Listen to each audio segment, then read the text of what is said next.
Hey, Rocky. I haven't done one of these in a while, to be honest.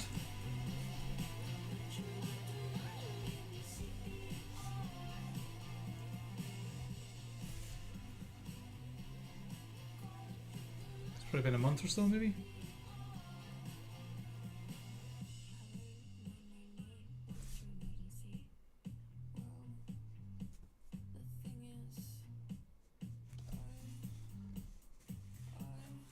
How are you keeping?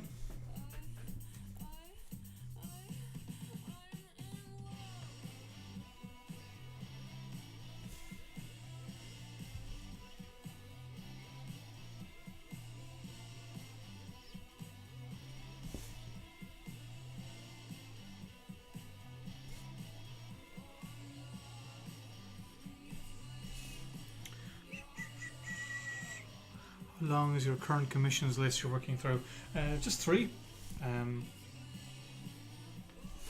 So I'm going to do one today, probably do one Thursday, and then the last one next week.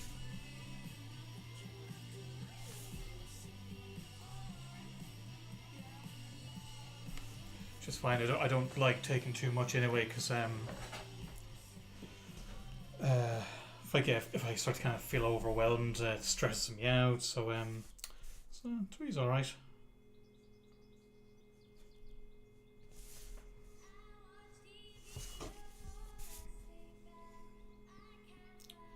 I'm not really doing any sequential pages at the moment, so it's all writing and covers. So I have the flexibility to kind of take some of these on.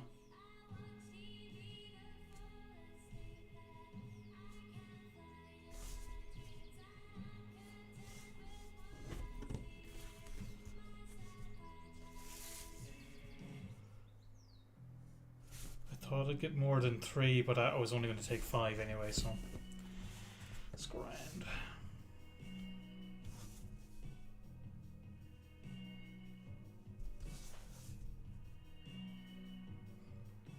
This one's fun. I used to draw this guy a lot when I was doing Thunderbolts.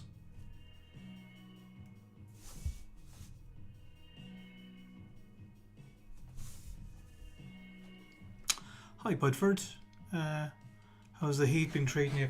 No, not too bad at the moment. It was such. I mean, I'm in Ireland. I'm not sure where you are, but it's not too bad here on the west coast. It was uncomfortable there for a week, but it's great. I try not to complain because we get so little nice weather, you know.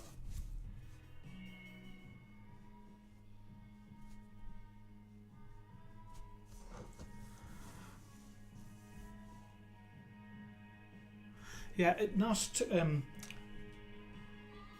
too much here in I think maybe more in Dublin. It's colder on the west coast here, so we don't get the heat like everywhere else. But that's not to say it has. It's not. It's kind of sunny now, but it's not hot.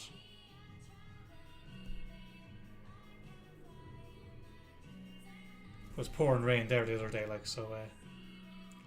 Inconsistent. That's how I describe it.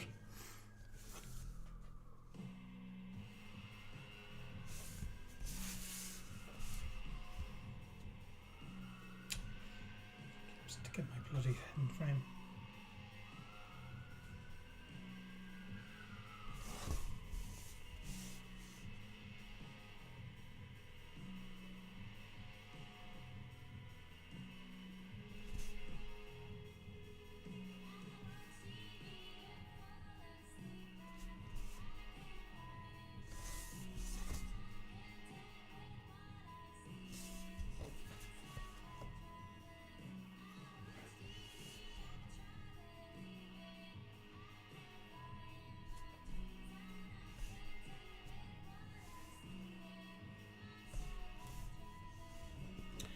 Mm-hmm.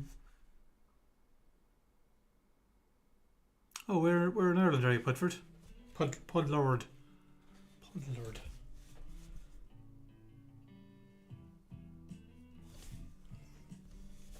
When I lived in Dublin, my mum used to always complain about how the weather's nicer over in Dublin, and I was like, yeah, whatever.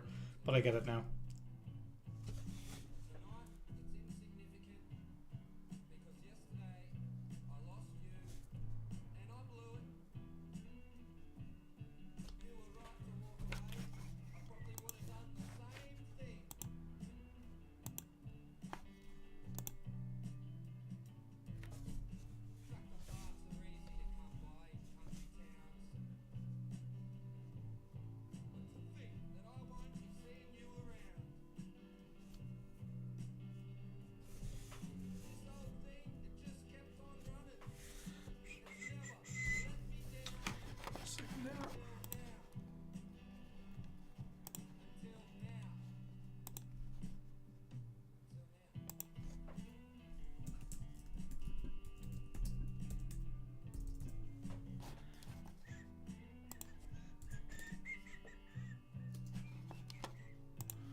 Pod it is.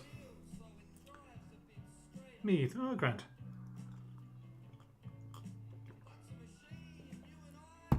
Not too shabby.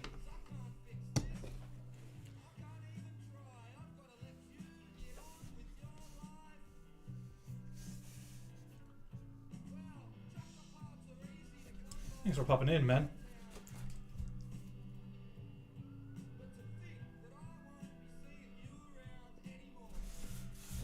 It's always nice having someone from the homestead.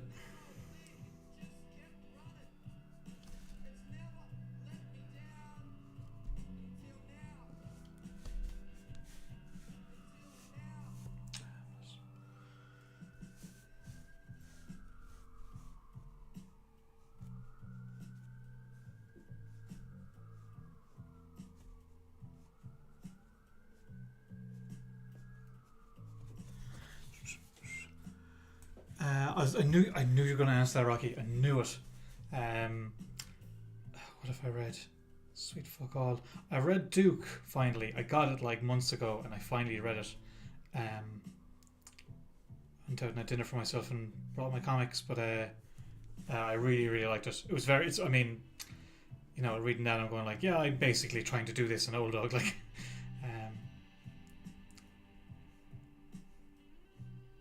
I have work stuff to read.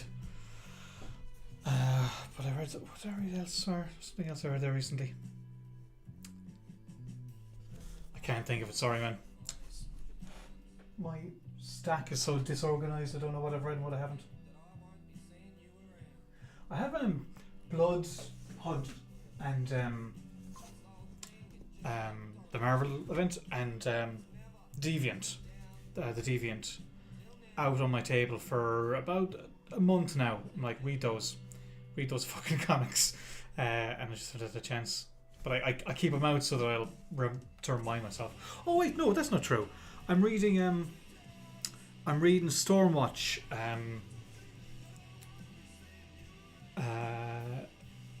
Warren Ellis, Tom Rainey, Brian Hitch. I bought that as well a while ago, and I loved it when I was younger, and I was curious like how it would hold up. But it's a big compendium, so I'm reading it. I'm trying to read it before bed, but I'm going to bed fairly late from after work, so I end up kind of too knackered to read it. But I'm getting through it slowly, but I am enjoying it. It's like prime, early 2000s, late 90s, you know, superhero excess commentary. Like it's really good stuff. But yeah, so I'm reading that just for pure pleasure. Just not as fast as I'd like.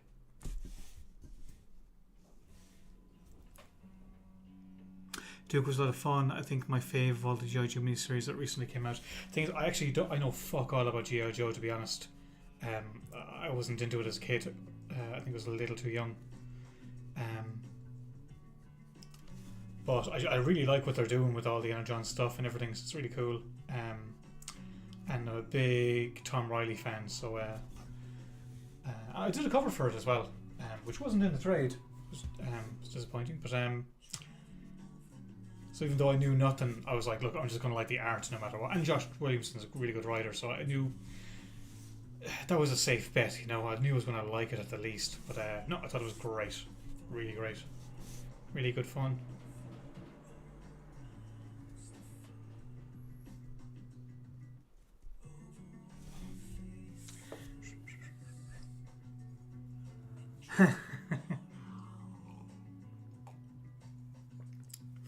Careful when you read those huge compendiums before bed. I've nodded off before and dropped them on my face. No, this one's too heavy. I wouldn't be able to hold it up.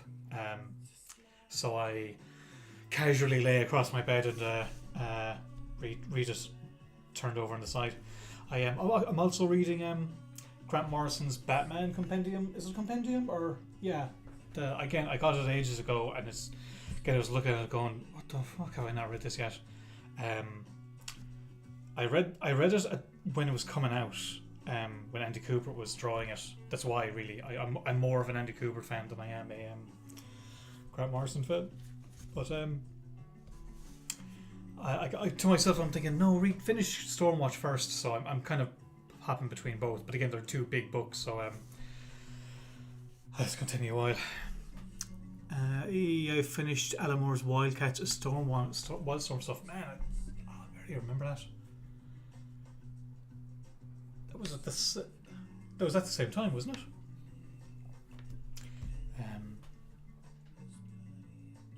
Let's go back and read that myself, actually. Travis Cheray. Whoa. Whoa. Where are we going with this?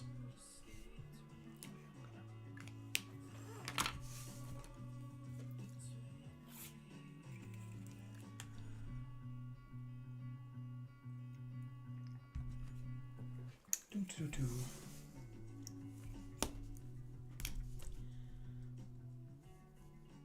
I will say I think I'm doing better for reading stuff because I get you guys asking me this stuff sometimes, and I know I'm going to need to have an answer. But no harm. Like I've said down here before, like I've never wanted to be one of those people who are like, you know, comic artists who don't quote unquote don't read comics anymore. Don't want that to happen to me. But it is objectively hard to find the time. Especially when, like, you'll end up reading a lot of comics for work. You know, I'm reading, I can't say what I'm reading at the moment for work, but and it's not that it's hard to read, it's just, you know, you're reading it for certain reasons. Just bought V for Vendetta from my library, trying to read that again because it's been so long. Man, it's a long time since I've read that.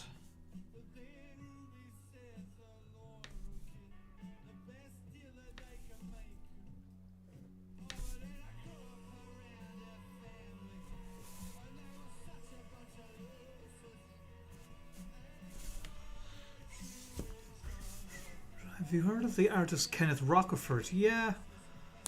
I think so. I think he did a lot of Red Hood, maybe? Was that him? He's got his latest indie book, Grokken 3. He's sitting... Wow, Travis Cheray levels of this art. Yeah, I think I'm thinking of the right guy, but I haven't seen any of his indie stuff.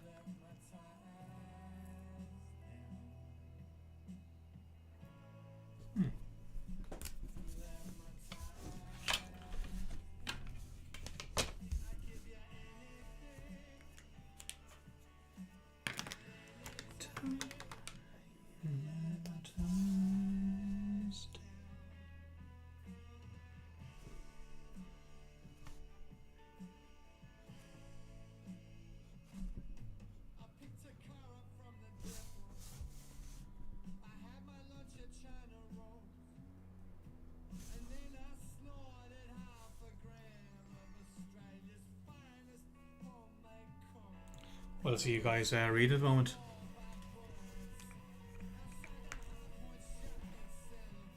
Anything contemporary?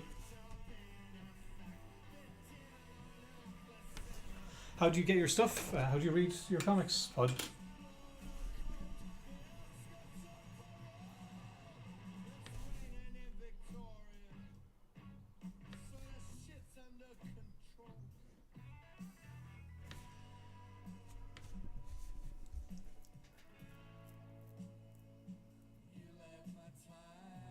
Oh, I see. Yeah, we're thinking of the same guy. You know, I actually never really had a proper look at his stuff.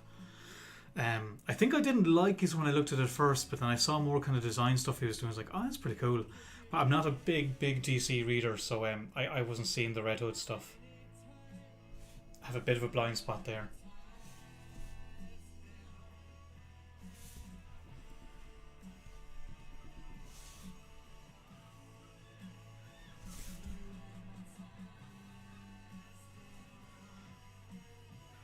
Oh, Hush 2. I've read.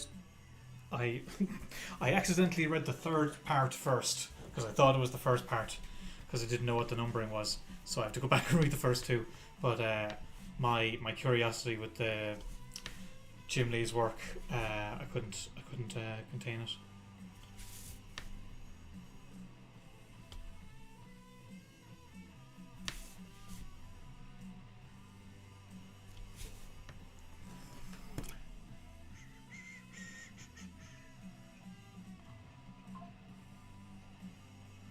And my comic reading has been me catching up with runs and comics that were coming out while I was too busy being a child or not alive. I mean, pretty busy not being alive. I get you that. Do that much.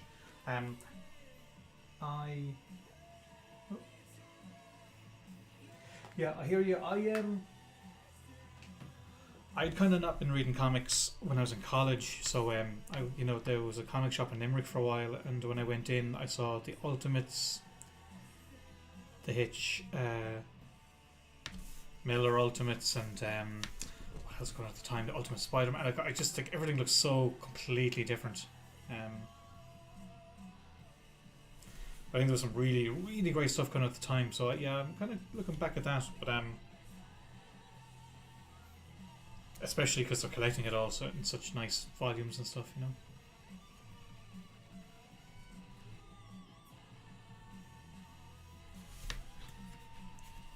So what I actually got recently, but I haven't had a chance to look at it, is I haven't even opened it yet, but let me do that. Yeah, Marvel Art of Andy Cooper. Did you find out who it is? Well, it's Andy Kubert anyway. It's not on the box.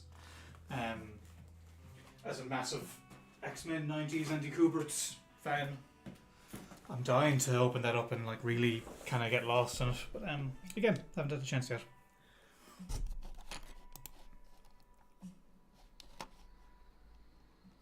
Oh, where are you getting? Where I'm just curious, Pud, like being in Ireland, like where are you actually getting it? Did you pick it up like online or?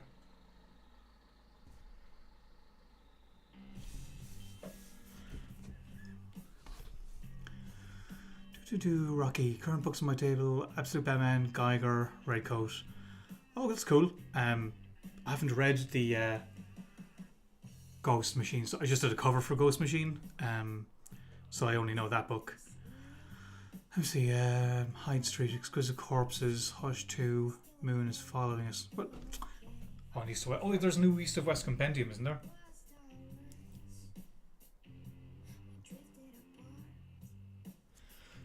How is the Exquisite Corpses? I haven't read it, but I've been seeing it everywhere.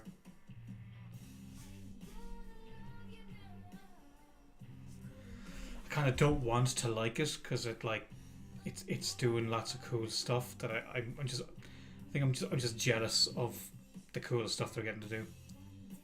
But it's great to see.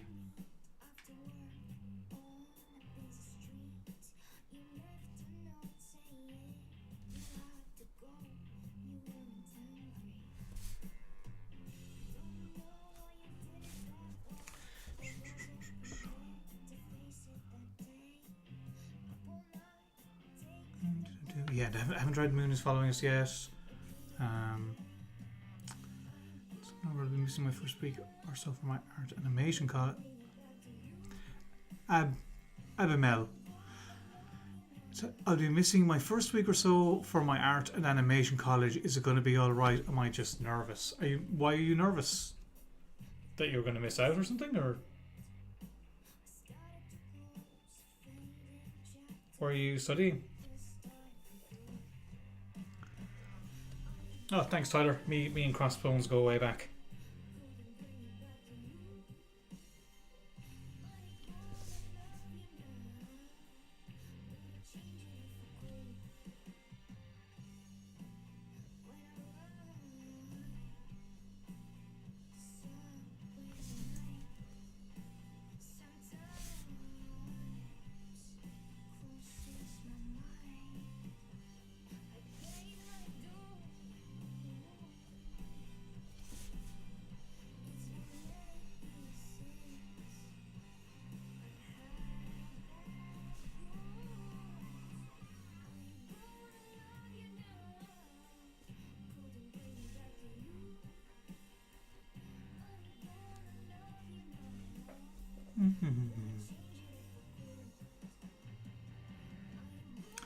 Just emailed new sample pages to Marvel this morning.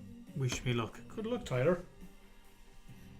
What age are you, if you don't mind me asking?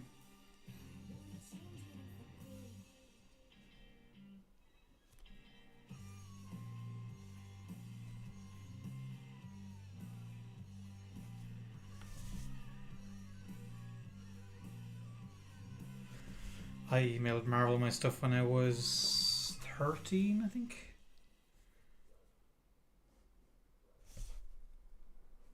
Didn't get me anywhere, but it was a good thing to do. Oh, Pod, I read comics physically. I get my comics via Walt's Comic Shop, which is an EU-based website and subsidiary in Dublin. Gotcha. I've never read Astro... You know, I've never read Astro City or Starman, actually. I take your point about really good stuff that came out when you were younger or not born. I was aware of Astro City, but never got into it. For its great. And same with Starman. I just kind of missed out on it at the time.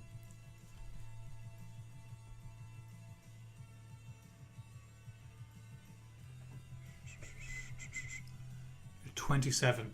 Have you done any other? Sorry, this is Tyler. Have you done any other comics, Tyler? Have you published? Have you been published anywhere or done your own stuff? Just out of curiosity.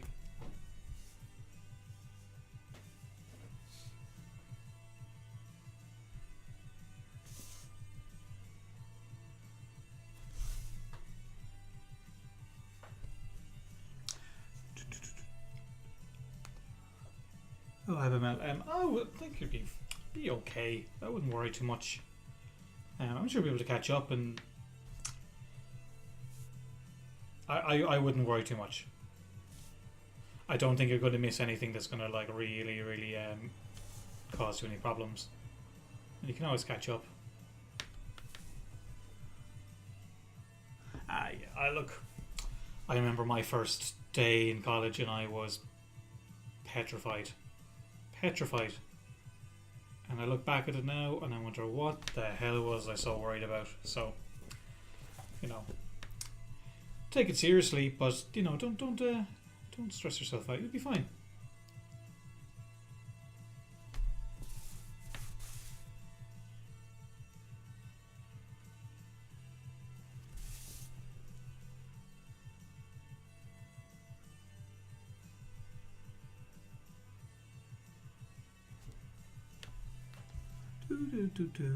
But Astro City's been some beautiful stories, and Brent Anderson makes the mammoth task of making a visually coherent superhero universe look easy. I cannot imagine how hard that would have been. I feel bad because I remember all the Alex Ross covers, and that was like a big deal. But that's great, and I love Alex Ross. But drawing a whole superhero universe in your own back, ooh.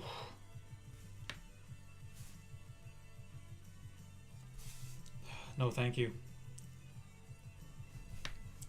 So much work.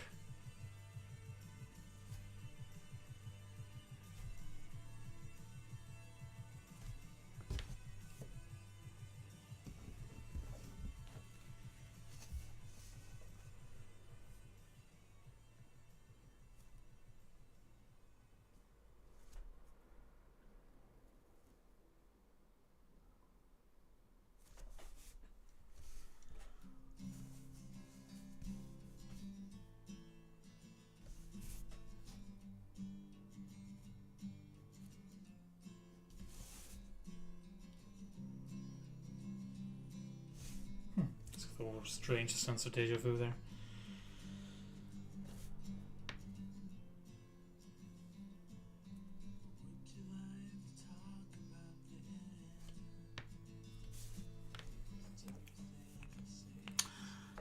Also, Astro City, same with Star Wars Opal City, just seems like a nice place. I mean, it's one thing drawing all those characters, but environments and cities, and just some people are just built to do that stuff. I am not one of them.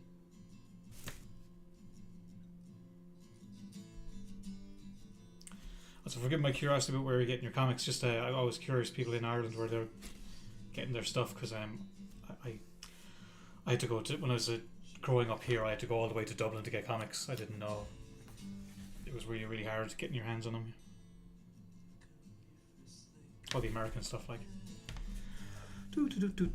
Tyler, I graduated from the Cooper School last year and was recently in the Marvel Arts Atelier, which is a training program they do. I'm currently working on an indie book. Oh, great. Congratulations, man.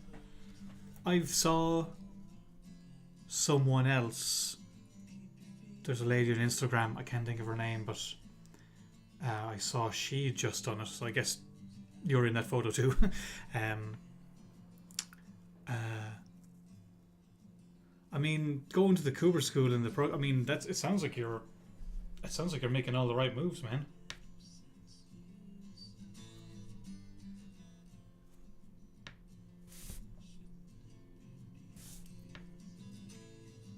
Like you're not a total random or sending stuff in. You actually have some experience and training. So and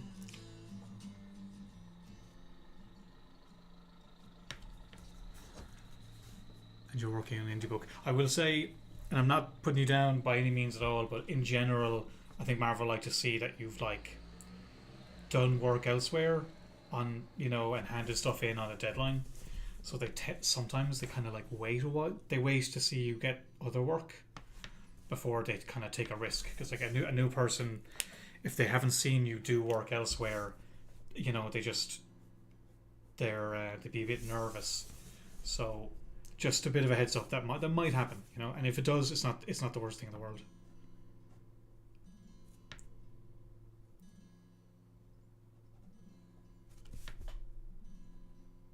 I hope you don't take anything bad by that. I would say to absolutely anybody. I would say you're in a better position than many, but still, just having a work for hire credit under your belt is a big help.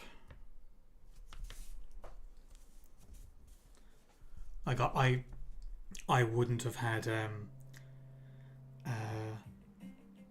I wouldn't have had a chance getting into Marvel had I not done like 28 Days Later for a year beforehand.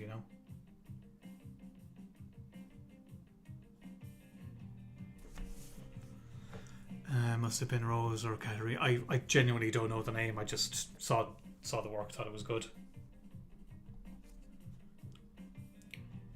Sometimes stuff will just pop up on your feed. I saw like Sabulski's at it and everything, and like, do you get like, sure, you can't explain it to me in this forum, but I'm mad curious about it. It looks like an amazing opportunity to get. Good, Tyler. Yeah, I would consider myself quite encouraging, but I'd also think it's good to kind of manage your expectations too. But you're never going to get anywhere unless you try. And a lot of people, there's some very, very, very talented people out there who just never actually push themselves, and you'd be surprised. There's a lot of people who aren't necessarily very good who do quite well, and I'd include myself in that. But just putting yourself forward is half the battle, so good on you, man. But not at all. I have a very strong memory of sitting in front of an Eason's shelf and reading New 52 Zero Year Batman up as a kid. Comics were rare growing up. Jeez. I mean, look, I remember when those Panini reprints, I'm guessing you were reading, if they were in Eason's, I remember the very first time they published X-Men or Spider-Man. That's how old I am. I would say it's amazing though that they have the stuff in Easton still to this day. It's an amazing way to easily read some comics. Like I said, it wasn't there when I was starting out, but it happened while I was trying to get into comics, and it was such a help. Rocky, Exquisite Corpses is a really good concept. I was hooked after the first issue because of the format. Excited to see where they take it. Definitely Dark Squid Game vibes. Cool. Because I have respect for anybody doing something interesting, especially in the creator-owned space. What is it now? Jeez, nearly 9. This thing's taking me forever.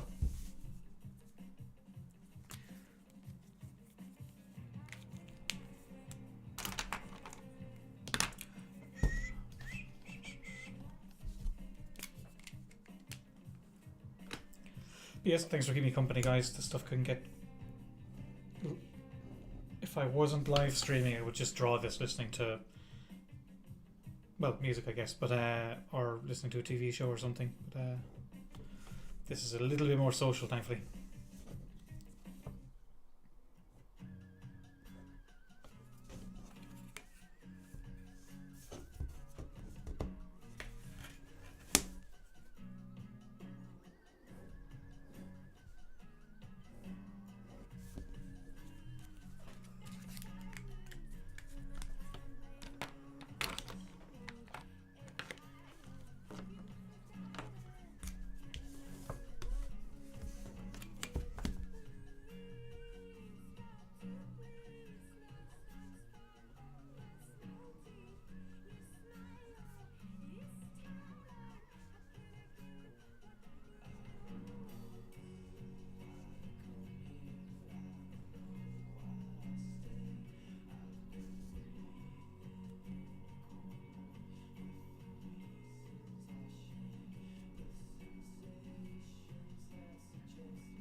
Did you enjoy the Cooper School, Tyler? I wanted to go there when I was a kid, but just wasn't really possible.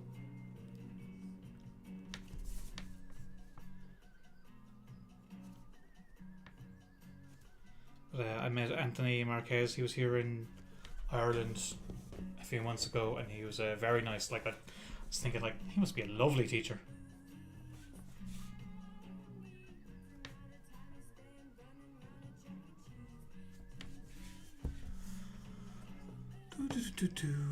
Oh, Rocky got to run. Thanks for streaming. I'll definitely watch it later because I can't wait to see how this turns out. Thanks, man.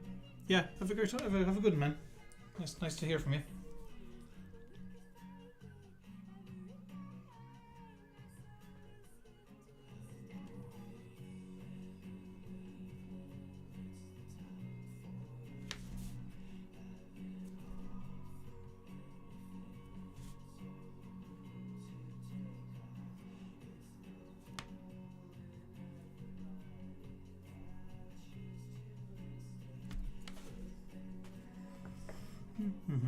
Door to Cooper School, miss it every day. Anthony's a great guy. I'm glad to hear that. For a second I was thinking, oh, maybe he hated him. Oh, I hate him. Sucks.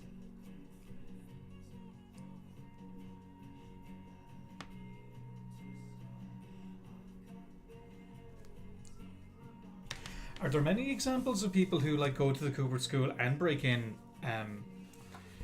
Tyler, when I was looking at the time, I mean, this is like 20 years ago, and the Cooper brothers seemed to be a regular part of it and everything. But are you able to like look at guys and girls who studied there and are in the industry now? I just ask because I actually don't know. If so, who are they? And is it inspiring to know that people, make the path from the school to professional work?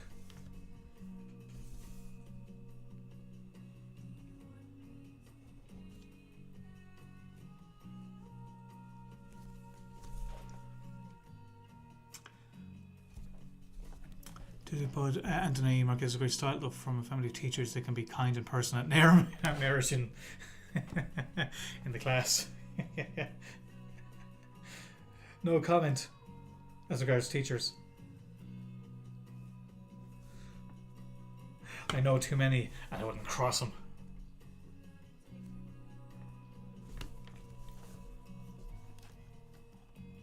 Oh, sorry.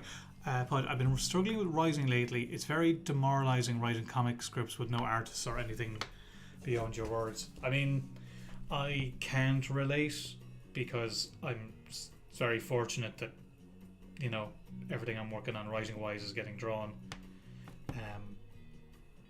At least by this idiot here or somebody else.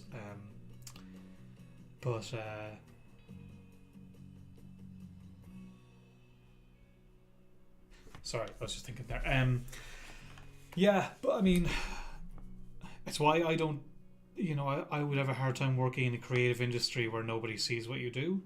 Like, film design is quite, lucrative and stuff. But if I wouldn't get to show off like now, then I'd go mad, So from a writing point of view, I can totally see that. But I would say the cure to that, man, is find someone to pay somebody to draw it, just to actually, because also you'll write about. Sorry, bear with me. I'm trying to draw and think and talk at the same time. You're probably going to learn how to write better having seen somebody draw a script, because you'll figure out if you're doing something wrong or they're doing something wrong, or so. I get this, it is demoralising, but the cure to that is, I would say, find someone who will draw it. And that'll actually help you too. And I know it sucks to have to pay somebody to do it, and even, you're even just a newbie, just to get to give them something to kind of like practice on is helpful. That's how I started out, Well, actually, no, nobody paid me at the start, but things are different now. Like an artist could get by living on nothing 20 years ago, but or yeah, when I was starting out, and it's not the case now. So and also if you pay somebody, that means you can you can go, hey, where's the thing I'm paying you to do, rather than if someone asks, you can ask someone to do it as a favor, but then it'll never ever get done. I think I'm over. You don't need to know any of this. Maybe I'm just blabbing.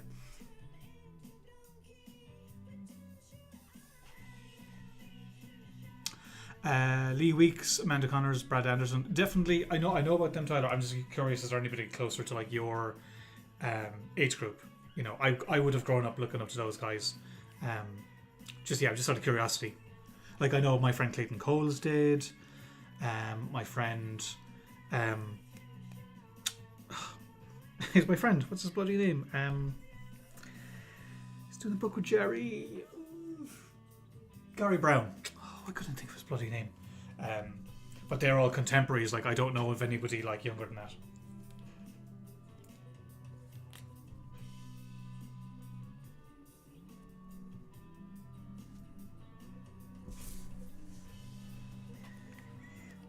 Hey David, how's it going, man?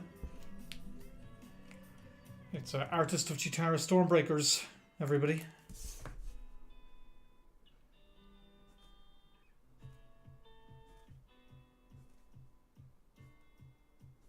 How you doing, David?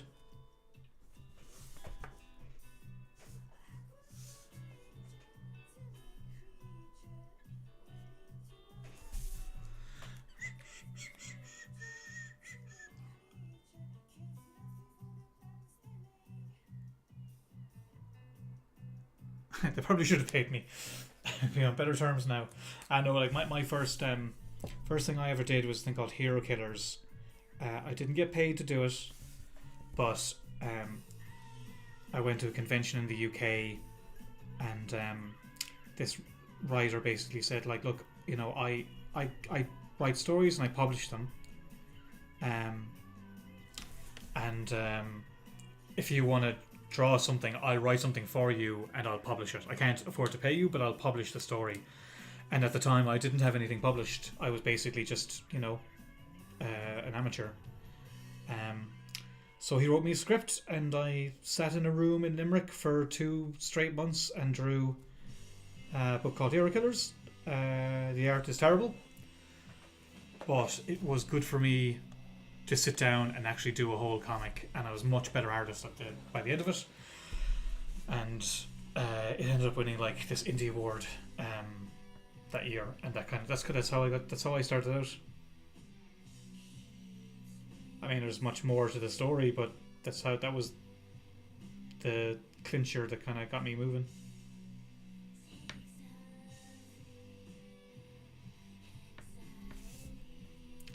But as a writer, yeah, you're just going to need... I know it's demoralizing, but like, no, not only is it demoralizing, it won't get you anywhere unless you get somebody to draw them. Unless you just want to write them just for yourself or anything, but that's grand. But if you want to get anywhere, someone needs to draw them, because nobody reads comic scripts, you know. For legal reasons, publishers can't read them. Or creators. Like, if you sent me a script, I couldn't read it because I work for Marvel or whatever, and you could accuse me or them of stealing, blah blah blah blah. That's the reason why they don't read scripts. But if you make a comic, they'll read the shit out of it, though.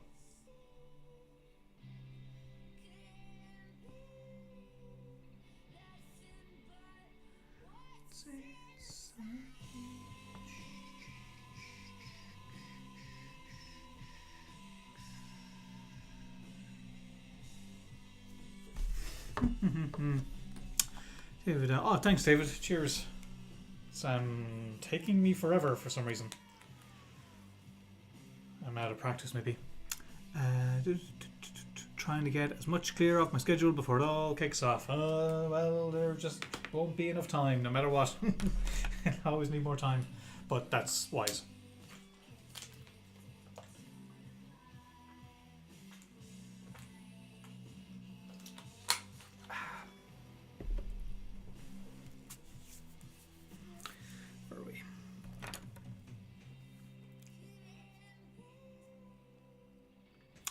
But that's a good point. I didn't know about the legal side of it not being able to read it. I don't think that's very well known.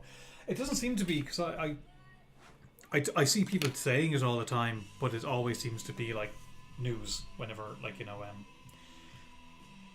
I've heard CP say it on panels loads of times. I've heard other writers say it too.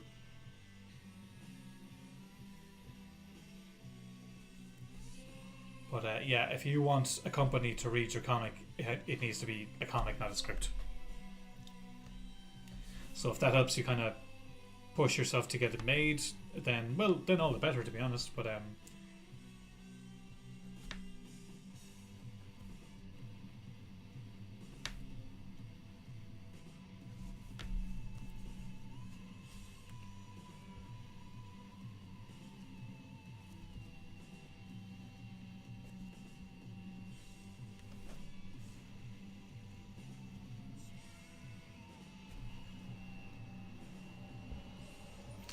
I'm really curious to see your pages, David. You know, seeing all your covers and stuff. But are you coloring it as well? Do you know?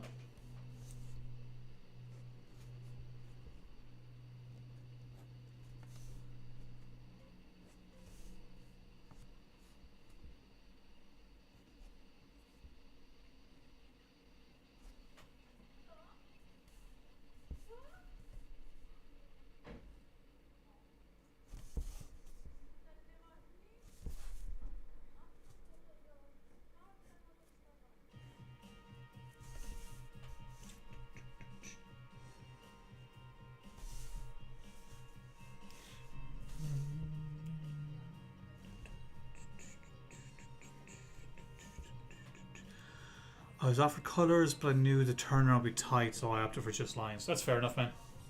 That's it's wise to realise your own limitations. I had the same thing with Mystique. After having coloured Old Dog, I'm like, oh, I could colour this. But then, you know, the deadlines were going to be tough, and I had to kind of go, maybe I should be smart and have somebody else do it.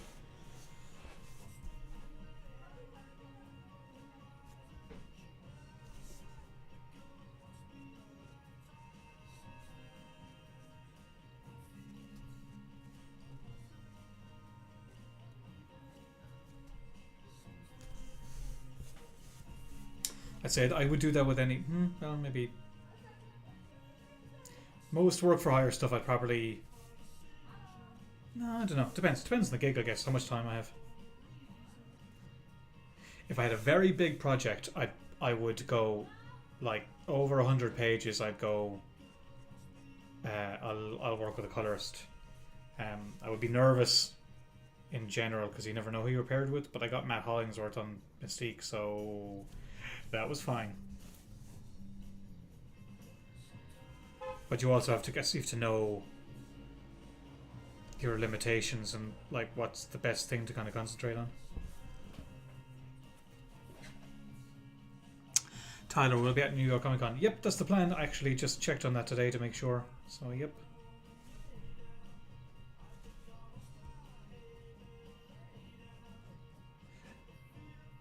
I'm guessing you will too.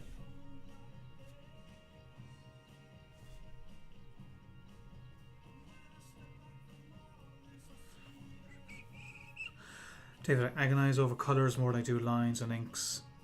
You know, that's that's a fair point. I have a couple of friends who've coloured themselves, and they spent as much time on the colours as they did like inking a page, which is ridiculous. But like you see how it can happen because you can just change your mind and, you know, redo things and second guess yourself all the time. So I can totally see how it happened.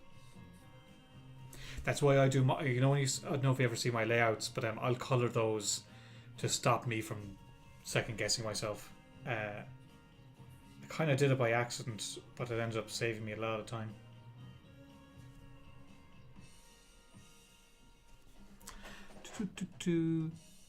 The colour said my recent Boom story was great, so fingers crossed. Alright, fingers crossed. So, I mean, that didn't make that sound. I didn't make that sound so bad. I mean, genuinely, fingers crossed. You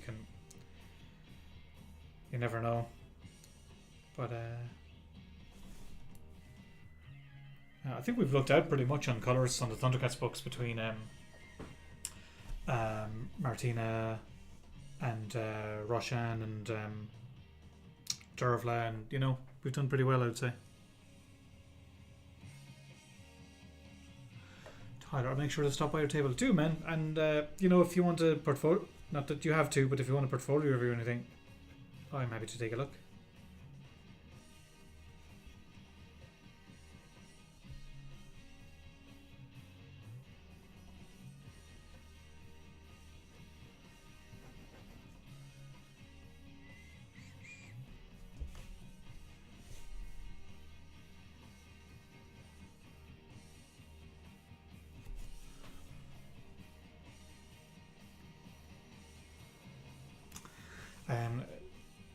Colouring in roughs. Yeah, I found this helpful because if you're just looking at the roughs, you're not too precious about the drawing or anything like that. So you can just kind of lump in like, you know, red or blue palette or whatever. You're like, oh, like that'll change it.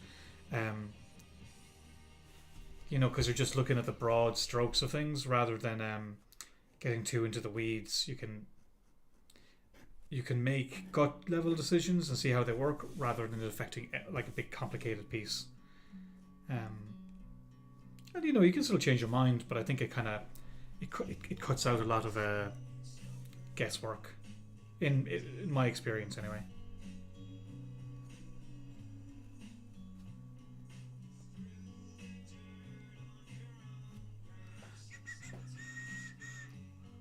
I'll DM you my character sheet for Chitara. Ooh, yeah, do. Ooh, but yeah, no, that's cool. Do.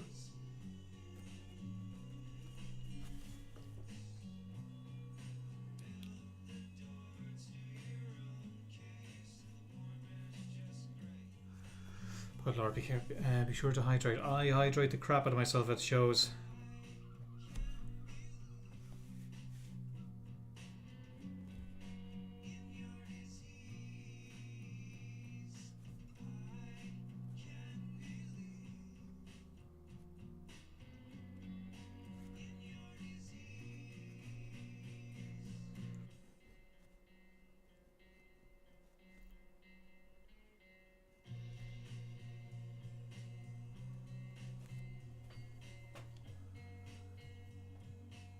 Oh, no problem, Tyler. I actually like doing portfolio reviews at shows.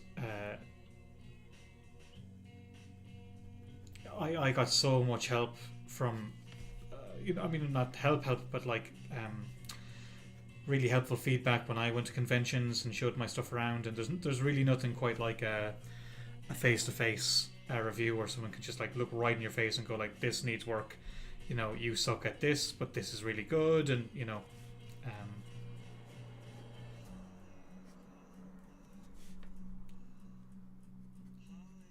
It's good practice for when you're going to meet editors as well, you know.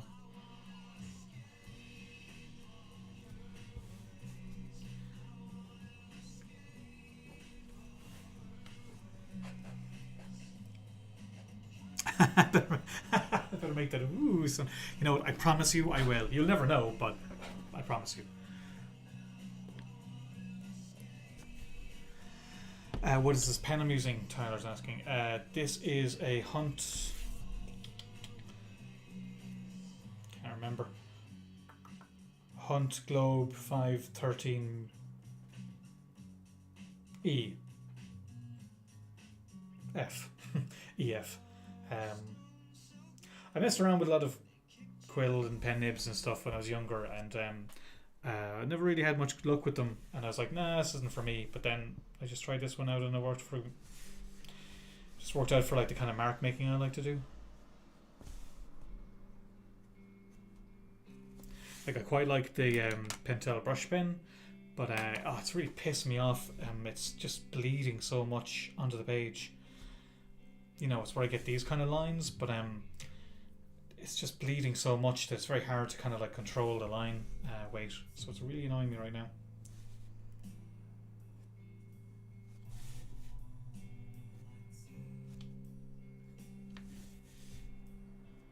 I just kind of like the more like scratchy gesture lines from this, and I can always go in with a detailed pen later and kind of tighten up the detail. But I like the, you know, the varying line you can get and the scratchiness of it.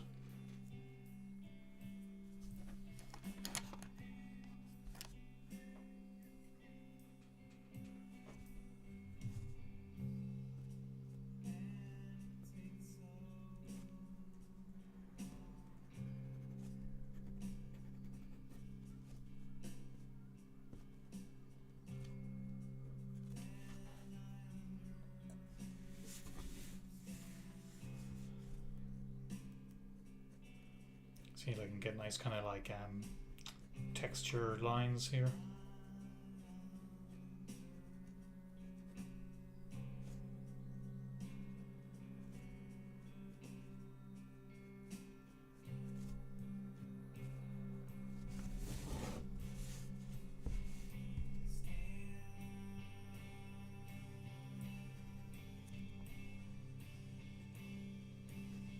You can kind of get a lot more scratchy kind of textured lines and stuff like that. I like playing with that when I can.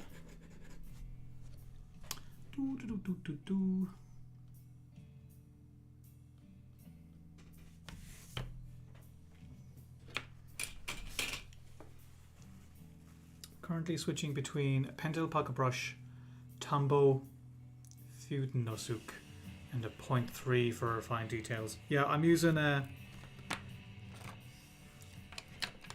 Where is it? I'm using this guy a lot more at the moment.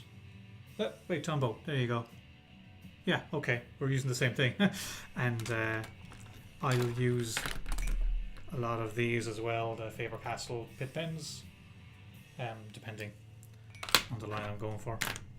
But I used to use the Pentel pocket brush way more, but I'd start with it and do a lot more kind of feathering lines. But whatever it is, I'm really annoyed with the inconsistency of it at the moment. I don't know, maybe I need to get a new pen, but I kind of feel they're not as good as they used to be.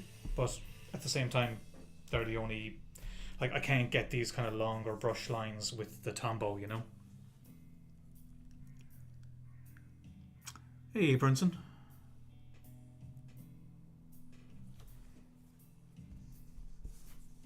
Yeah, like what I would normally do is I would use the Pentel brush first, and then I would use this for other details. Then I would use the pit pens to kind of do more detailed stuff, and then the washes. Just pretty much the same thing, but I'm just, at the moment I'm making a story and I'm using the Tombow a lot more because it's more reliable. Try this again. Now you can see what I mean here.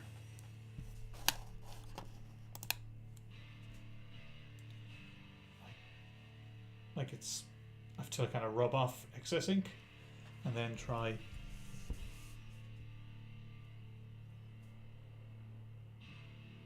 See, it's still very, it's coming out like I can't get a smooth line because it starts to bleed.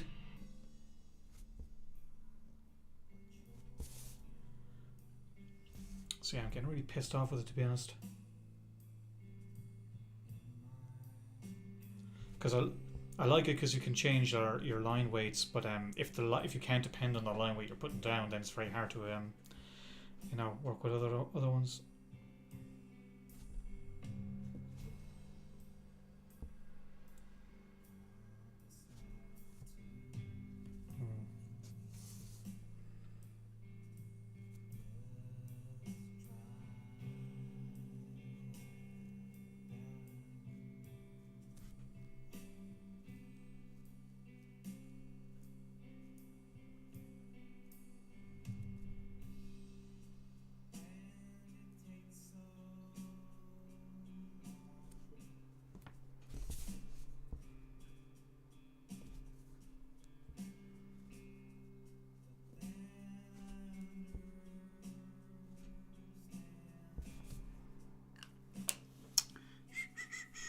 They're definitely inconsistent. I probably prefer the dependability of the Tombow, but the pocket brush gives more energy. I'm constantly waging a battle between refined details and expressive lines. I'm right there with you, man. It's kind of I like working in that mix, you know.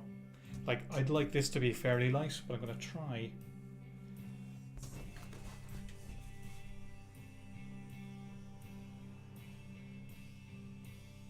Okay, it's a little heavier than I'd like, but it'll do.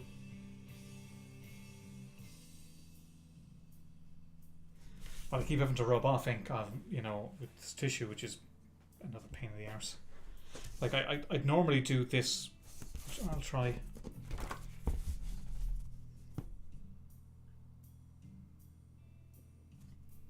Yeah, it's coming in way too heavy to be very. So then I'm ended up doing lines that are way lighter than what I'm trying to do too, you know. Whereas, you know, I know exactly what I'm going to get here.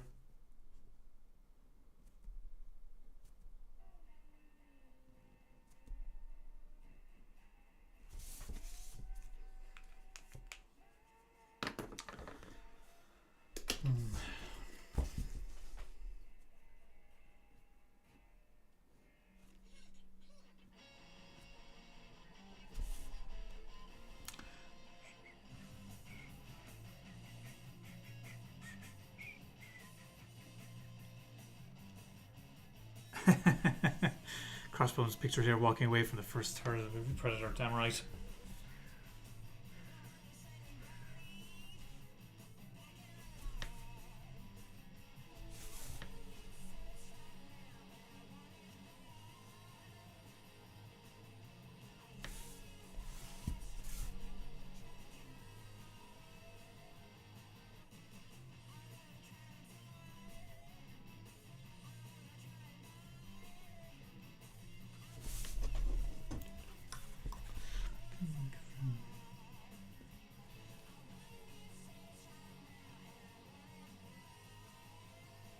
You're doing a top bubble, David, are you?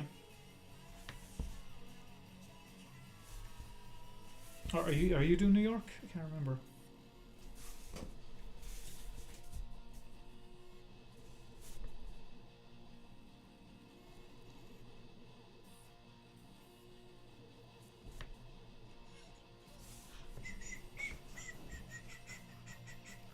Have I used the softer version of the Tombow? No, I haven't. No, is this a hard one, is it?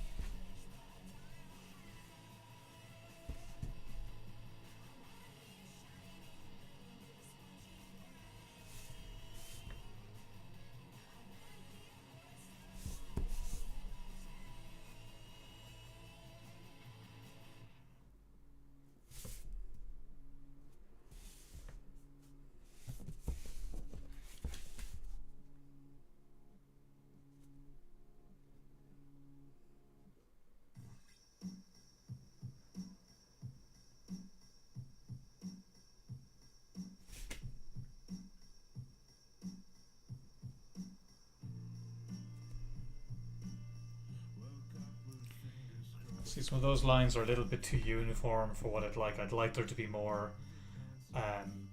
light to dark, and the Pentel brush pens were very good for that. But if the ink's too heavy, it's just doesn't do anything. And sometimes with some of the mark making on these, I feel like I'm ruining them. You know, like I'm slowly destroying the pen nib.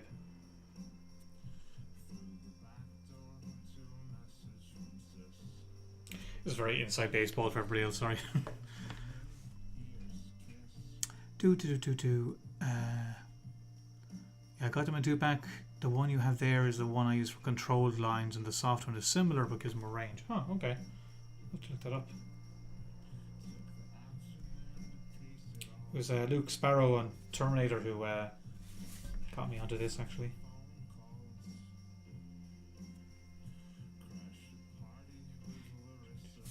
Right, send me a link to those if you don't mind, David. When you send me that Chitara.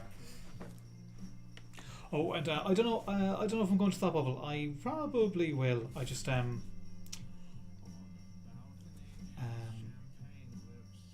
It's a little bit of a pain to get to from here. But saying that, I did it last time and I had a good laugh, so I think I'll see how I'm feeling closer to the date.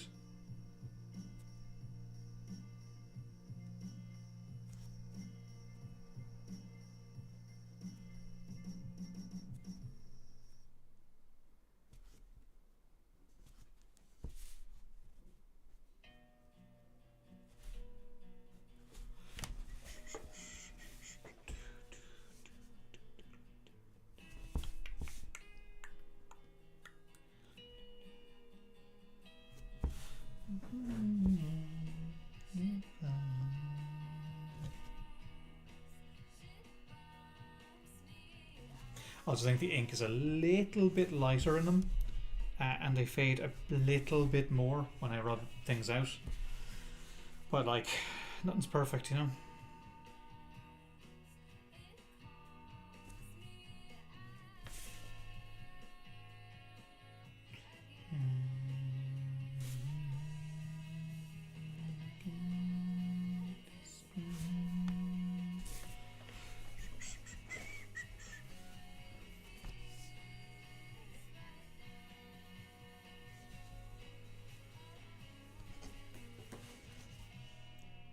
Tyler, I've got to go, but great work and can't wait to see it done. Thanks very much, Tyler. Cheers. I'll post it on Twitter and when it's done.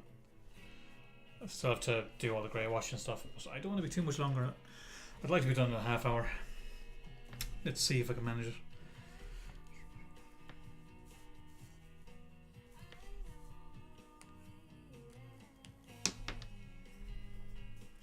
See if some tea will recharge me. I think we will always be looking for the perfect pen. Yeah, that's it. Yeah, it's like a metaphor for life, isn't it, David? Perfect brush, perfect woman.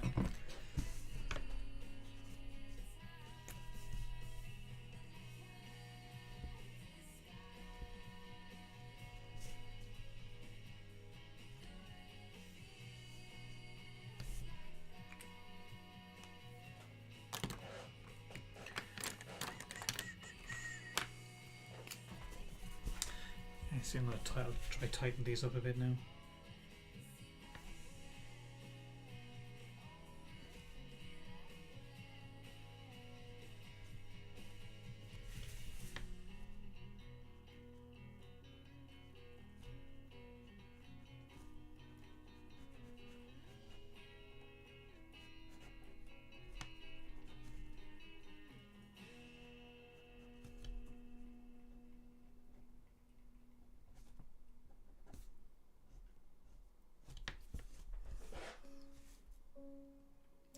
Perfect chair.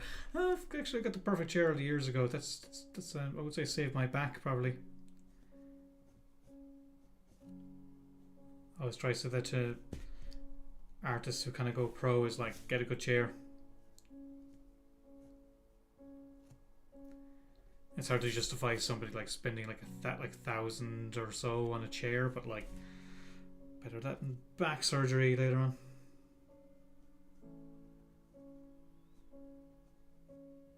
I've had this one 15 years probably.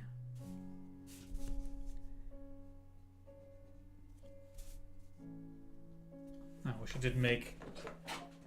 Wishing that wasn't as squeaky, but what are you gonna do?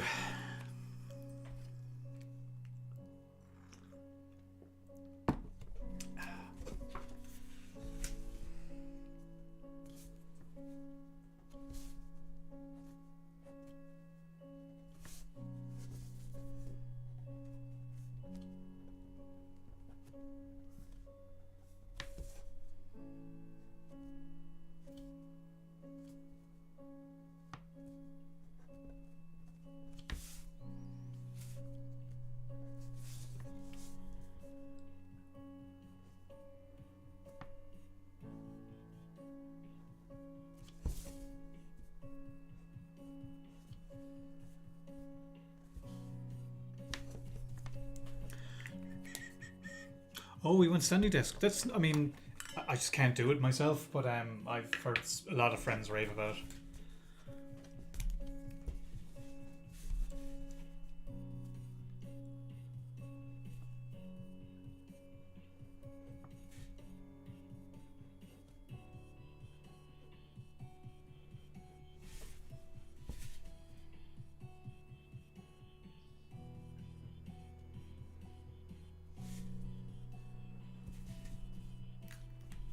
Have you done much storytelling stuff, David?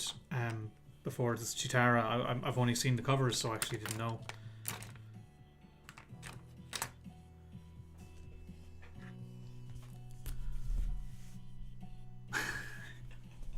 That is lateral thinking. That's some real vertical integration.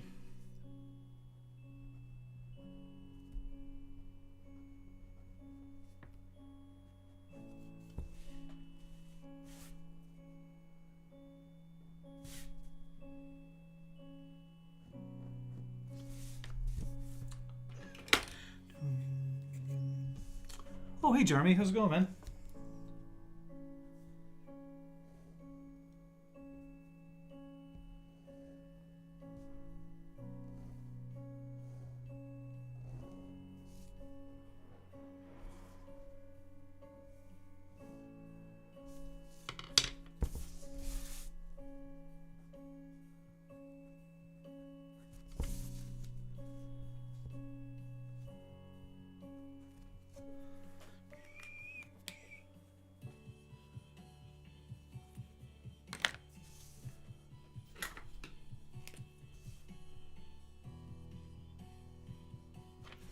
This is what I like the most about the Pentel brush, is these kind of lines you can get.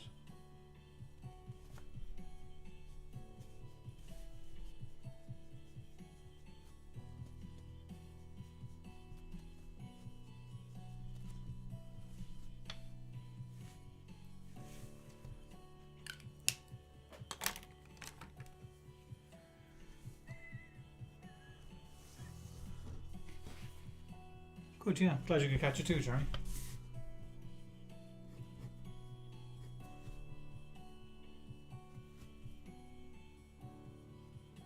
The most supportive man on the internet.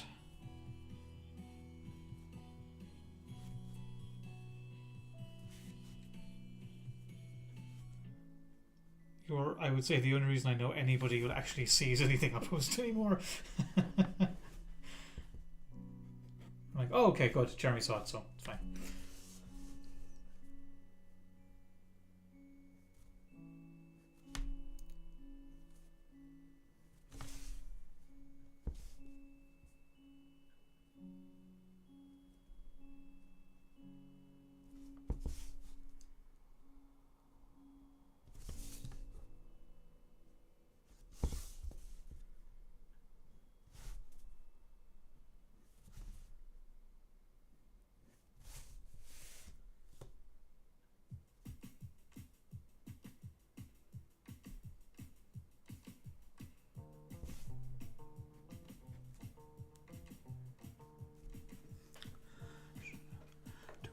But no.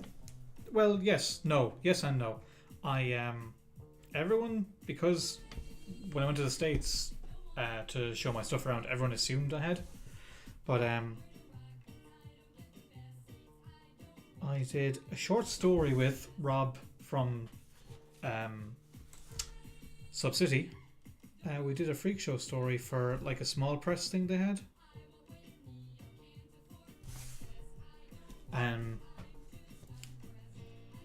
And that was it. Never ever did anything otherwise, except a couple of years ago, or more maybe, I did a cover for the Best of 2000 AD. It's like a Dread cover. But that was it. Never the actual, like, not proper, I wouldn't say, no. But I've also never been asked, so...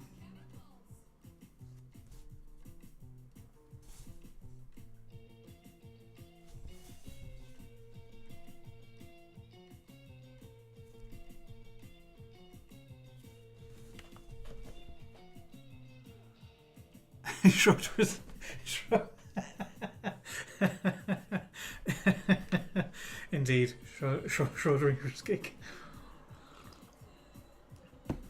Nicely played, Pod.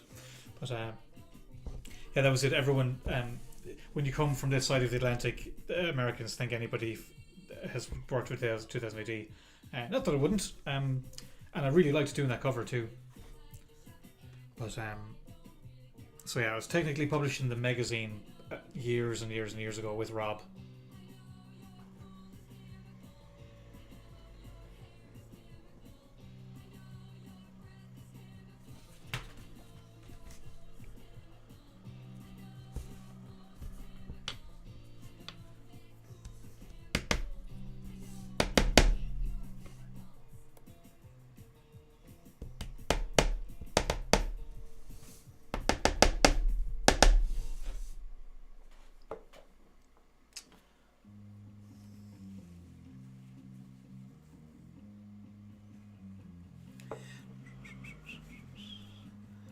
No, it's not. It's not the widest bet at all. It makes. I mean, you're.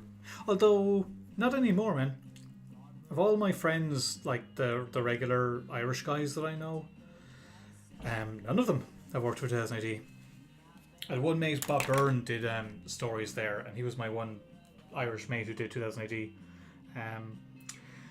there's a guy working there a good bit at the moment. What's his name? It's popped out of my head, but he's very, very good. Dylan Dermot? Bollocks, can't remember his name right now. But yeah, Mooney hasn't, Thompson hasn't, Will hasn't, Nick hasn't. Has Nick? Don't think so. Which is kind of mad for all the like really good Irish artists there are these days.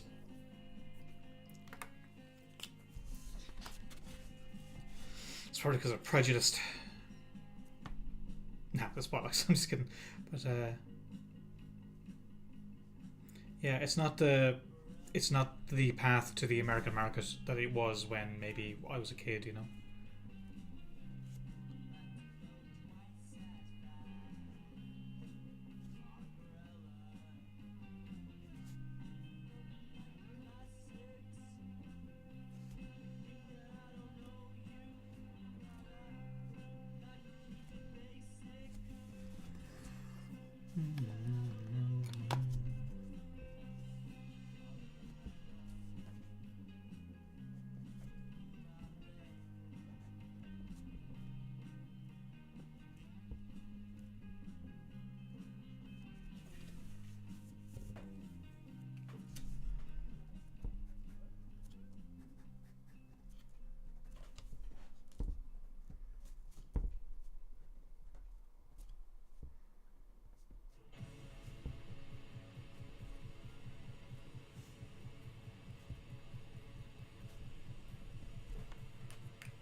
Jeremy, that Superman Unlimited 5 cover you posted is excellent. Thanks a million, man. I was delighted to do that. I actually got that because of... Did you see the Wonder Woman cover I did a while ago? The Absolute Wonder Woman? An editor at DC really liked it, and he reached out to me and said, hey, I love that cover. Like, do you want to do something similar for Superman? I was like, do I? Yes, I do. So yeah, that was really cool. So I love Superman. Nobody ever seems to think of me for that, but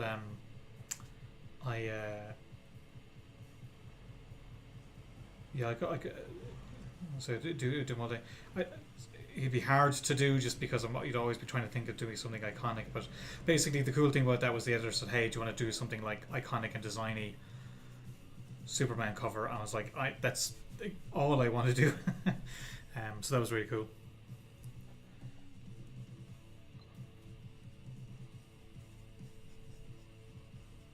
I have a cover for another DC character. That's done. I'm looking forward to showing off too. Whenever I'm allowed.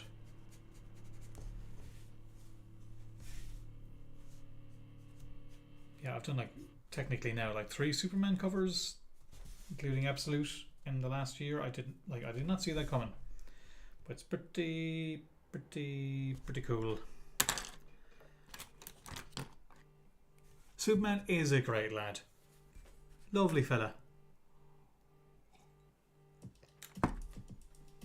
It's funny though, it goes to show like how one job can end up being an audition for another one. You know, you don't even know it. Excuse me.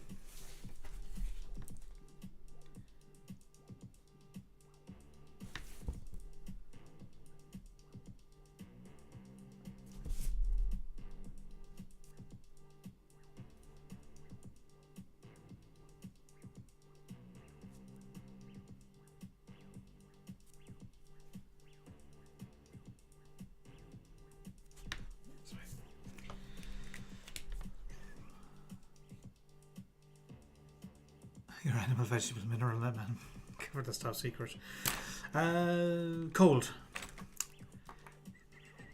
Not a bad idea though. Not a bad idea.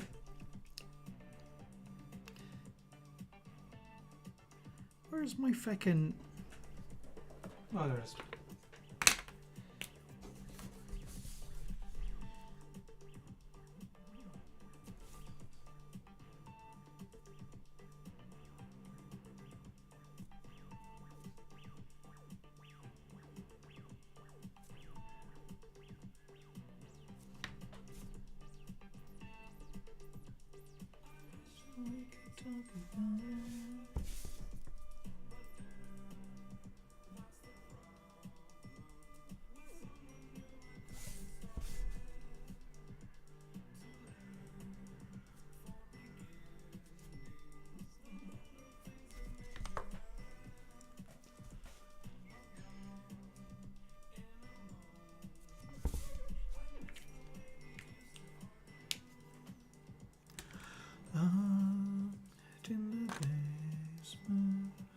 Jeremy, glad to see you getting all these rad gigs. Means we get to enjoy more art. Thanks, Jeremy. You're very, very kind. It is very strange. I'm just doing covers, scripts. So in a weird way, I've more comics out without drawing so much, which is very weird for me.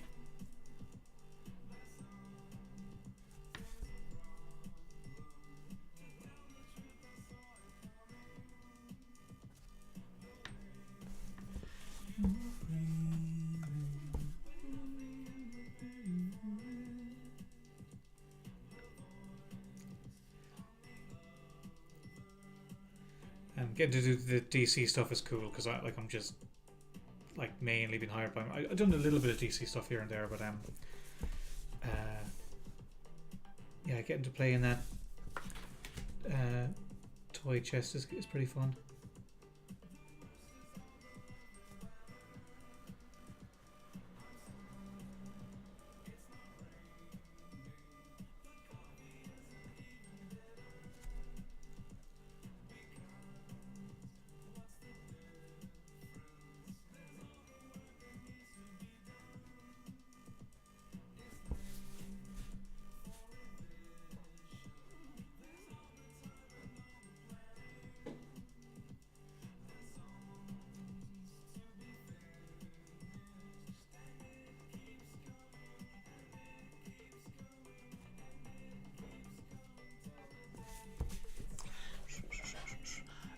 David, do you plan on out all your thumbnails in a row for an entire issue before starting any lines, or do you approach them in batches? I'll do the whole thing, David. Let me see here. This is from Mystique.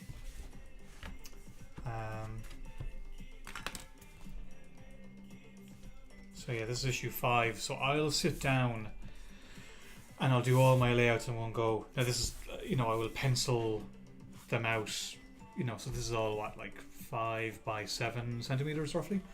And I do it for covers. That's for Thundercats cover, Thundercats Lost issue 1. Blah blah blah blah. But I'll sit down and I'll break down the script and draw it all out in in one go. It takes me about, if it's a script I'm working from somebody else, it takes me longer. But you know, if I've written the script myself, I'm a little bit faster. Maybe 3 days it would take me to kind of work it all out. But you can see here, yeah, I have like issue 1 to 20. Spoilers, just in case. I'll go back. Hang on. Yeah, it's issue 4 here. So yeah, you can see I have it all worked out, and I know where all my black spotting is. I know where my dialogue is going to be. Yeah, you see I have it worked out here. I should probably do a video on this or something, but I should probably do it soon with Mystique coming out. Anyway, but yeah, and I'll also try do covers at the same time if I can. Like, so these aren't necessarily in order, but while I'm in like cover idea mode, I'll try work them all out, and I'll try do my color roughs on them in one go, so that I'm compartmentalizing the process. You know, I don't want to do layouts and then pencils and then inks and colors and then go back to layouts. Like, I like to try and I find it more efficient if I can do it all in one go. Like, so these are actually hard. These commissions are hard because they're one-offs, and they kind of distract me from the regular stuff. But they're worth doing, like, you know. But in a perfect world, I'd do them all together at the same time, but I think I'd find that pretty stressful too. So anyway, I don't know if that's helpful at all.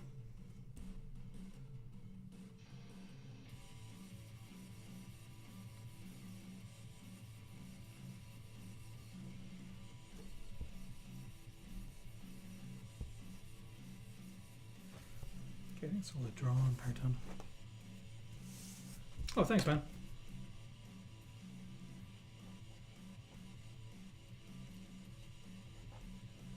I mean, that's a process that's taken me, you know, years to work out. You know, I used to do layouts much bigger, and they didn't work, and you know, I like do those layouts. I do for like Old Dog. I do color roughs for like this, like say the thing I'm working on at the moment. I've done color roughs for that too. Like, I'll do it for storytelling pages too.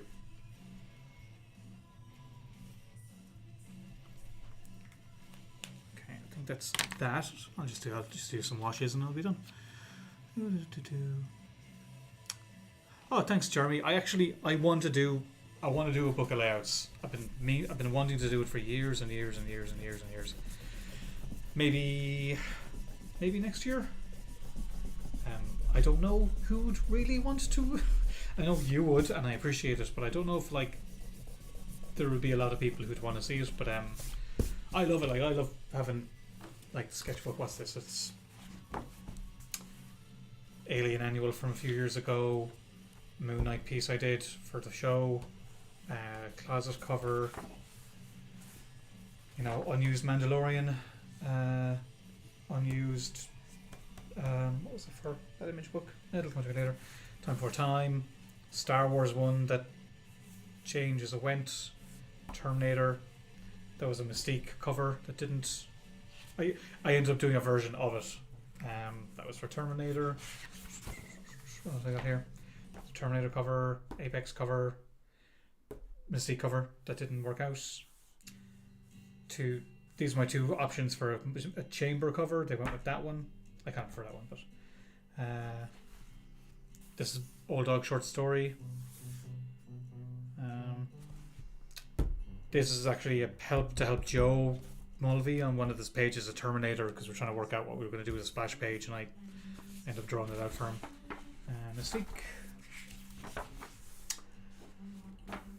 Mystique cover, Silverhawks cover, Thundercats, Mystique. Absolute Superman cover. That Batman and Robin cover came out recently. Thundercats cover that I will draw, but just haven't. It'll use it for something later. That was me trying to work out like a Terminator satellite for the cover. I ended up going with that. Like, it took. These are shite, but I got to this one in the end. Snarf cover for Thundercats. Yeah. Can I show? I owe you on that. That was Superman cover that didn't get approved. Went with this one instead. Terminator, Flash, that Marvel. What's it called? Can't remember the name of it. God, I'm losing my mind. Those were the two options, and they went with that one. Yeah, some of this stuff hasn't been published yet. Oh, anyway, yeah. Some stuff hasn't been published yet, so I can't really show that. But anyway, you get the gist if you go back and look. Don't do screenshots. Anyway. But anyway, sorry, to Jeremy's point, I'd love to do a book just collecting them all. But I don't know if anyone else would really want to look at that. David, I recognise so many of these just from the thumbnails. Oh, class. Well, great. That's the hope.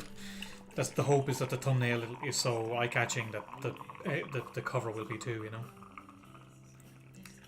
Anyway. Right, home run. Let's see if we can get this done.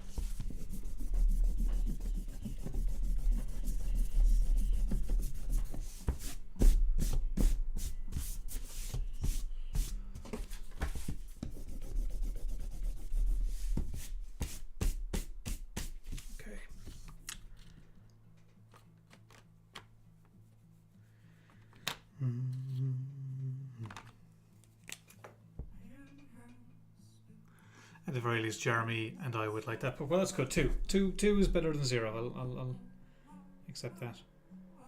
I mean, I just love I love stuff like that. That's why I did the process book for Old Dog.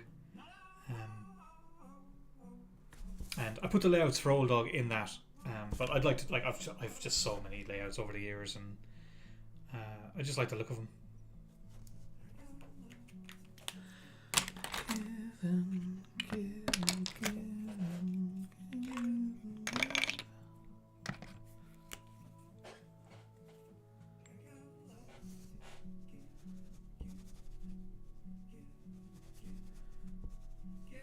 I was thinking, if I did that, would I want to make it like a hard cover, like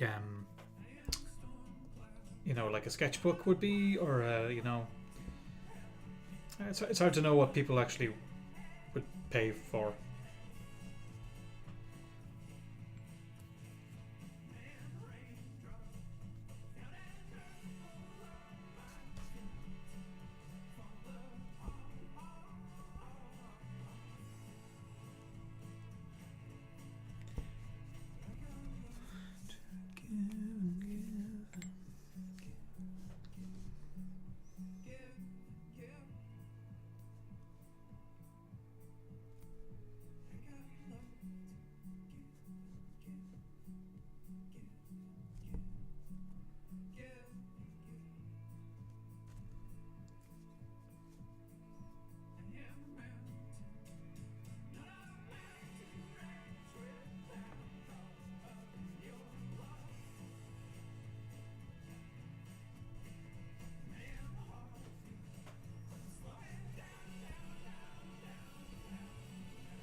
Pod, what music are we listening to nowadays?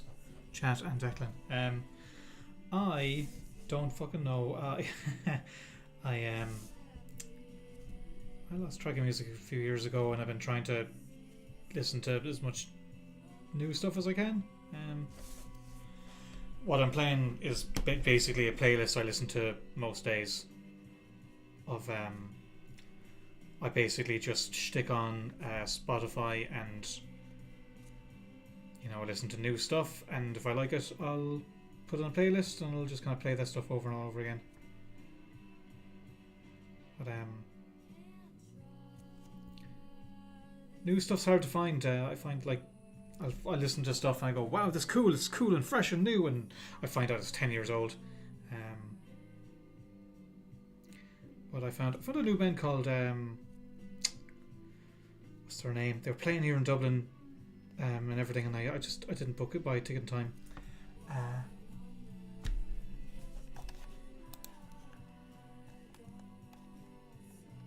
Horse Girl.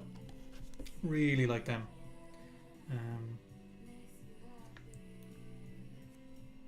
Dry Cleaning are a new band I like too.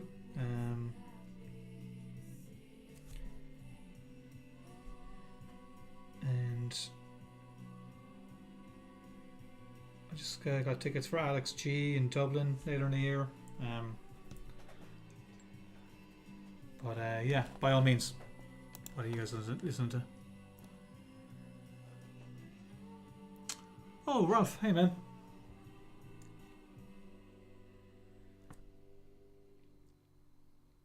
Hope you had a good holiday.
Ah, Pod, you were at Nine Inch Nails. I didn't find out Nine Inch Nails was on until like I saw my friends posting about it. I'm like, son of a bitch! I hadn't a clue. I was raging.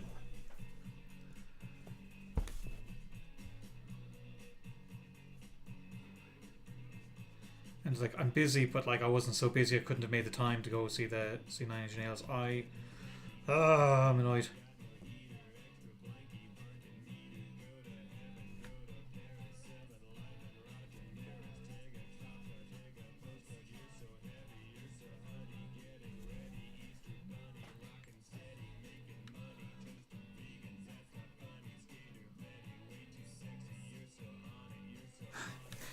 Sleeping coma from food is not a bad thing, Ralph. Enjoy. Actually, that reminds me, I need to eat my dinner, but finish this guy first.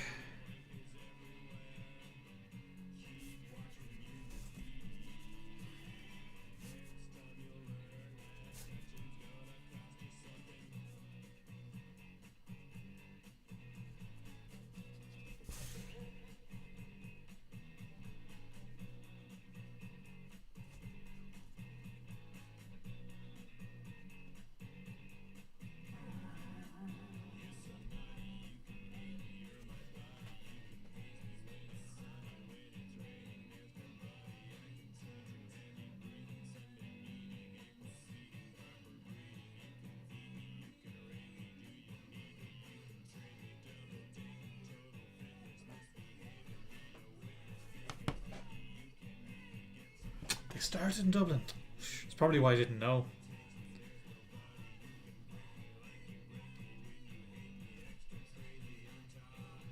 Well, I'm happy for you or whatever.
Oh, here we go.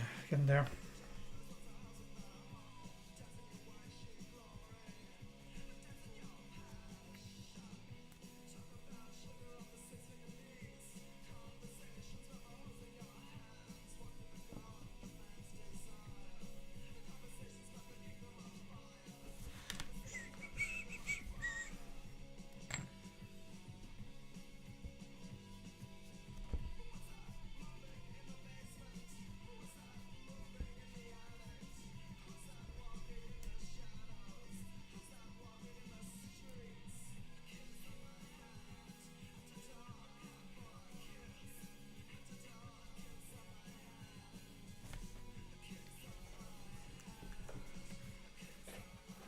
Um, Ralph, no, this is just this is a commission, so this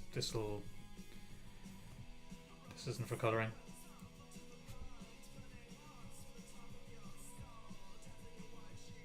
I'll give it a scan and everything, but yeah.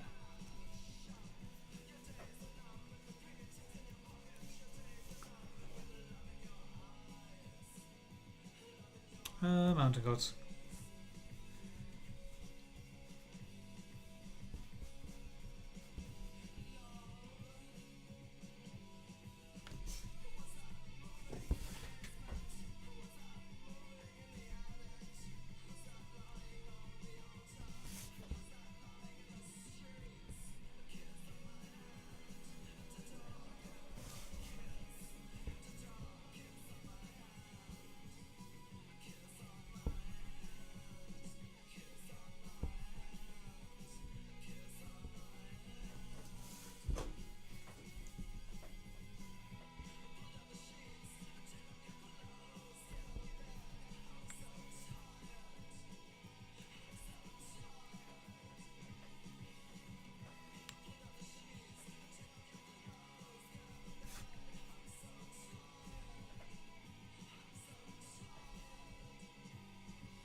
So yeah, it's music. I kind of go back to Mogwai all the time.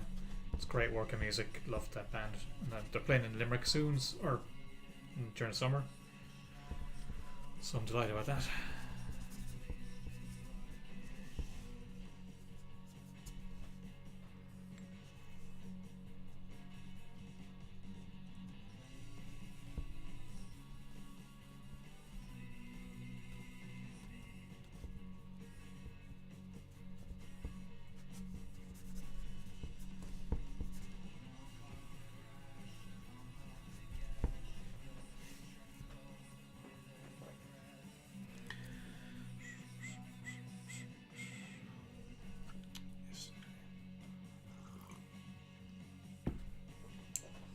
actually mostly done now.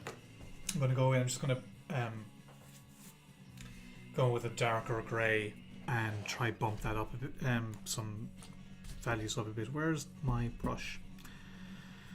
There you are. Thought you could get away from me, huh?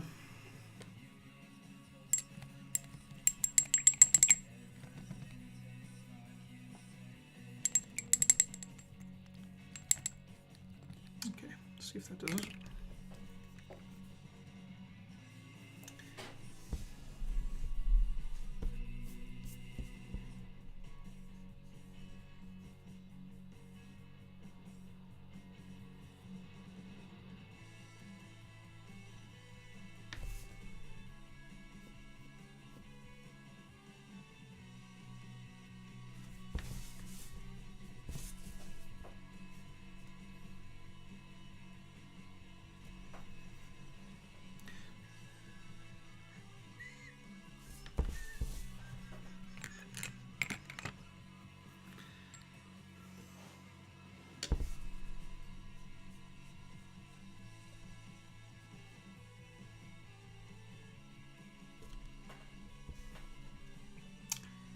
I gotta dash and spend some time with the kids. Great to see you all.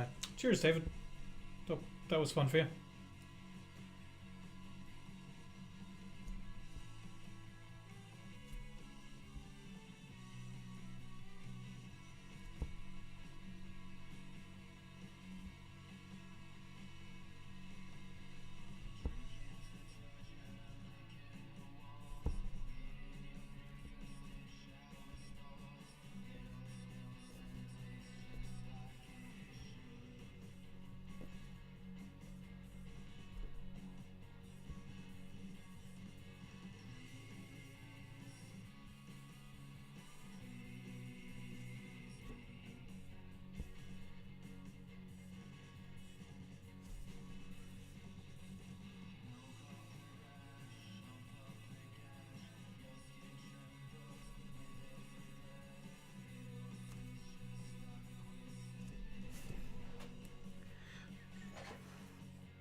Using a bit of ink from the brush to just get that darker tone.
Nearly there.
I think we're nearly there now.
Okay, I'm just going to touch up some little bits and pieces here and then we're finished.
Hey, how's it going, Will?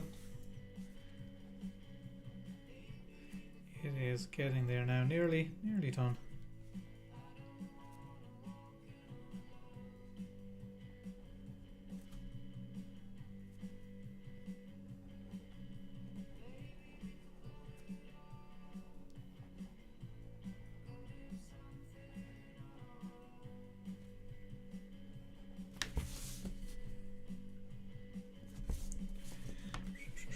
Pod, it's really turned out nice. Thanks, man. Nice for the folks presumably on fire in the background. Well, look, sure, you know, they shouldn't be where Crossbones goes. Let's face it, they should have gotten the fudge out of there.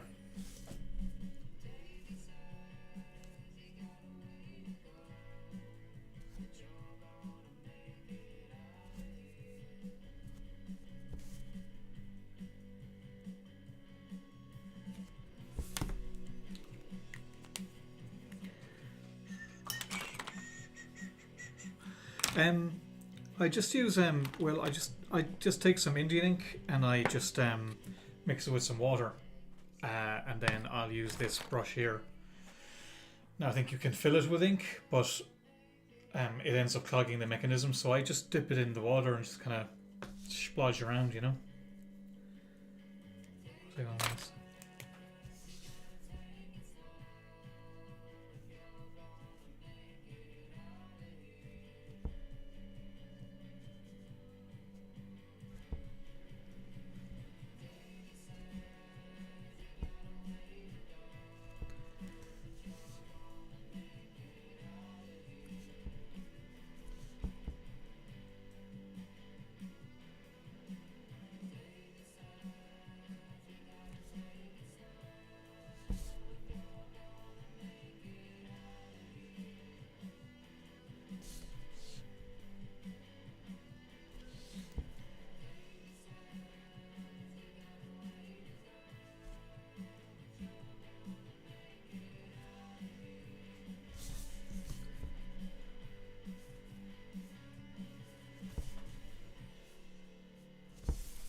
Oh dear. This one took a while actually. Probably spent a good hour penciling it yesterday. And this is what, 2 and a bit hours?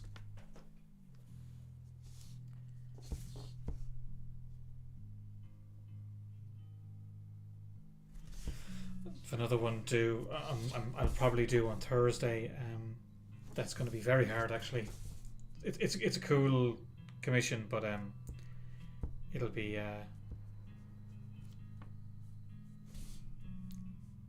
harder to draw. Sorry, sometimes I talk and I just stop because my brain's trying to figure out what I'm drawing.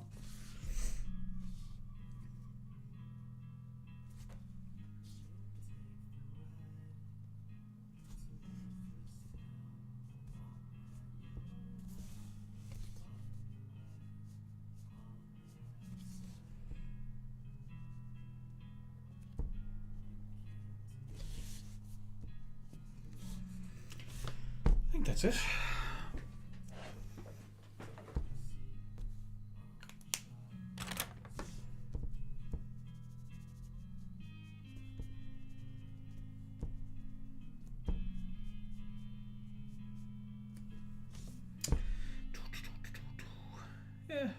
Yeah.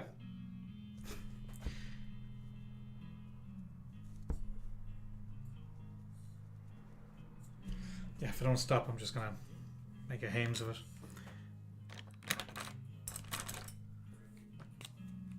Alright, thanks, Ralph.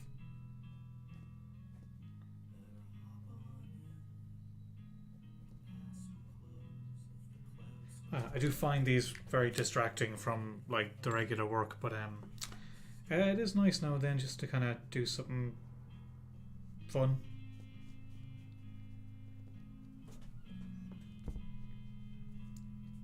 I mean, it's a commission. I'm getting paid for it, so like it's not all charity or anything, but just something that's not like a cover or whatever. Yeah, stop tech. I'm just gonna be fidgeting with it really now. Yeah, I'm gonna call it a day. The eyes dotted and bones crossed. Jeez, oh wait, maybe a bit. You're witty bunch over in Meath there, eh, Pod?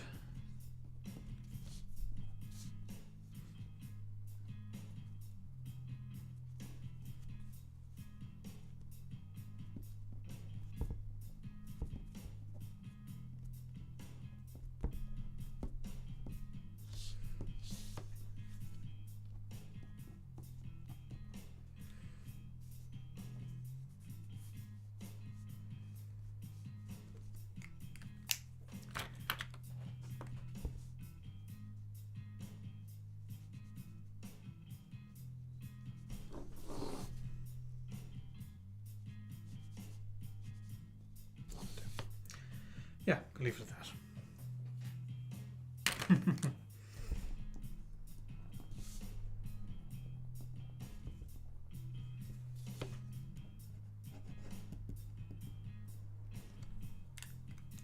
Yeah, done so.